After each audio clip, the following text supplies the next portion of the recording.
මන්ත්‍රීවරු සහ ඇමතිවරු කරන ඕනම ජඩ වැඩක් වහගන්න වෙනත් කෙනෙකුට ඒ ඇඟිල්ල දික් කරනවා. එදා හිටපු දේශපාලඥයින්ට ඇඟිල්ල දික් කරා මේ අය.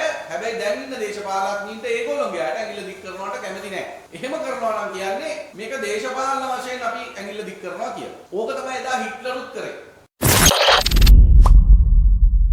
News 1. ඔබට මතකයි මේ ආණ්ඩුව බලයට එන්න කලින් මේ රටේ ජනතාවට කියපු කාරණයක් තියෙනවා. ඒ තමයි මේ රටේ අවුරුදු 75ක් තිස්සේ හිටපු සියලුම දේශපාලඥයින් හොරුය 225ම එපාය කියන එක තමයි මේ අය කිව්වේ. හැබැයි මේ අය බලයට පත් වෙච්ච ගමන්ම මේ ඒ අය සමාජයට ගොඩනගපු වෛරය වෙනස් කරලා ඒ වෛරය හැරෙව්වා රාජ්‍ය සේවකයන්ගේ පිටට. උදාහරණයක් ගත්තොත් එදා යම්කිසි දූෂණයක් අක්‍රමිකතාවයක් එහෙම නැත්නම් මගහැරීමක් සිදු වුණා නම් ඒකට මේ ජනතා විමුක්ති පෙරමුණ ඇඟිල්ල දික් කරේ දේශපාලන අධිකාරිය. හැබැයි අද මේ ජනතා විමුක්ති පෙරමුණ සහ මාලිමා ආණ්ඩුව බලයට ඇවිල්ලා කන්ටේනර් 323 මහා වංචාව සිදු වෙනකොට ඒකේ චෝදනාව දාන්නේ නිලධාරීන්. ඒ වගේම ජනාධිපති සමාව දීලා වැඩිකාරයෙක්ව නිදහස් වෙනකොට ඒකේ චෝදනාව දාන්නේ බන්ධනාගාර කොමසාරිස්වරයා. ඒ වගේම ඩොලර් මිලියන 2.5ක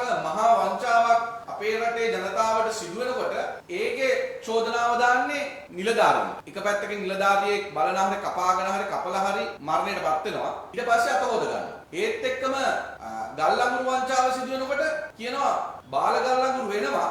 හැබැයි මේව අපි කාලා බලලා නෙමෙයි දේශපාලන අධිකාරිය හැටියට ගන්න. මේකට බල කියන්න ඕනේ නිලධාරී. හරි. අනිත් පැත්තෙන් පෝස්ටල් එකට US පෝස්ටල් එකට ගෙවනවා ඩොලර් ලක්ෂ 6කට වැඩි ප්‍රමාණයක් මුදල්. ඒකට බල කියන්න ඕනේ නිලධාරී. එතකොට එක පැත්තකින් වෛද්‍යවරු තමන්ගේ අයිතිවාසිකම් වෙනුවෙන් පෙනී හිටිනකොට මේ වෛද්‍ය සංඝම්, මේ අය වෘත්තීය සංඝම්, මේ අයට අපි අහුම්කම් දෙන්න ඕනේ නැහැ කියලා ඒගොල්ලෝම පැත්තකට විසි කරනවා. අනිත් පැත්තෙන් මේ නීතිඥවරු තමන් වෙනුවෙන් පමණක් නෙමෙයි සමස්ත රට වෙනුවෙන්ම මැදිහත් වෙනකොට පෙනී හිටිනකොට ඒ අයට කියනවා ඕගොල්ලෝ මේවට මැදිහත් වෙන්න එපා. ඕගොල්ලෝ වෘත්තීය සමිති, ඕගොල්ලොන්ට කිසි අයිතියක් නැහැ. පැත්තකට යන්න කියලා ඒ අයව මේ කුණු කූඩේට විසි කරනවා. එතකොට පැහැදිලිව පේන්න තියෙන කාරණයක් තමයි මේ ආණ්ඩුවේ മന്ത്രിවරු සහ ඇමතිවරු කරන ඕනම ජඩ වැඩක් වහගන්න වෙනත් කෙනෙකුට ඒ ඇඟිල්ල දික් කරනවා. එදා හිටපු දේශපාලඥයින්ට ඇඟිල්ල දික් කරා මේ අය. හැබැයි දැන් ඉන්න දේශපාලඥයින්ට ඒගොල්ලෝගේ අයට ඇඟිල්ල දික් කරනවට කැමති නැහැ. එහෙම කරනවා නම් කියන්නේ මේක දේශපාලන වශයෙන් අපි ඇඟිල්ල දික් කරනවා කියලා. ඕක තමයි එදා හිට්ලරුත් කරේ.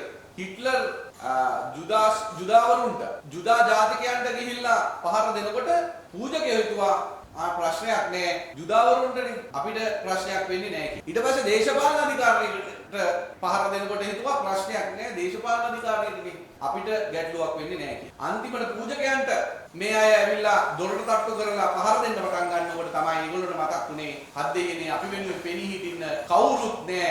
අර හිටපු හැම කෙනෙක්ම එක්කෝ අර චේම්බර්ස් වල දාලා වස රුමාලයෙන් මරණයටපත් වෙලා එහෙම නැත්නම් ඒ අයව වෙනත් ක්‍රමයකට මරණයටපත් කරලා කියන කාරණා. ඒ වගේ තමයි දැනුත් වෙමින් පවතින්නේ. දැනුත් අපිට පේනවා ආගමික නායකයන්ට විශේෂම ගෞරවනීය බෞද්ධ නාහිමිවරුන්ට ඇතුළු ගෞරවනීය හාමුදුරන් වහන්සේලාට කොයිතරම් මේ ආණ්ඩුව විසින් අඩත්තේට්ටම් කරනවද කියන එක අපිට පේන්න තියෙනවා. ඒ වගේම නීතිඥවරුන්ට, වෛද්‍යවරුන්ට, ඒ වගේම අනිකුත් වෘත්තිකයන්ට, ගොවීන්ට මේ ආණ්ඩුව කොහොමද සලකන්නේ කියන එක පිළිබඳව පැහැදිලිව අපිට පේන්න තියෙනවා.